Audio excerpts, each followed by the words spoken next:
আমার গেন্দাটা গেল কোথায়? একা একা কামড়বা লাগছি। বাবা গেন্দাটা যাবি কোথায়? নেই ভালো লাগে না।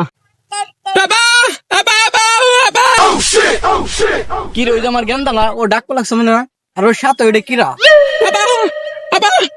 মাইয়ে ভাগাই বুগাই নিয়ে আসলো এবার। দাঁড়া, আমি আসতে লাগছি।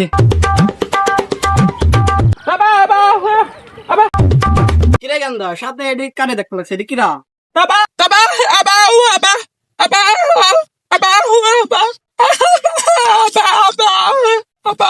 মা, তুমি যে আইছো যে বুবা, তুমি কি জানো? জি আঙ্কেল, আমি সবই বুঝছি। ও বুবা এসে কি হয়েছে, আমি ওর বিষয়ে সবই জানি। আমি ওকে অনেক ভালোবাসি, কিন্তু ও বুবা এসে কি করে, ওর মনটা কিন্তু অনেক ভালো। আমাকে করতে পারে। তোমরা যেহেতু একে অপরকে ভালোবাসো, এখানে আমার কোনো কিছু বলার নাই। আর তুমি আমার ছেলেকে তোমার ছেলের মতো রাখো। জি আব্বা।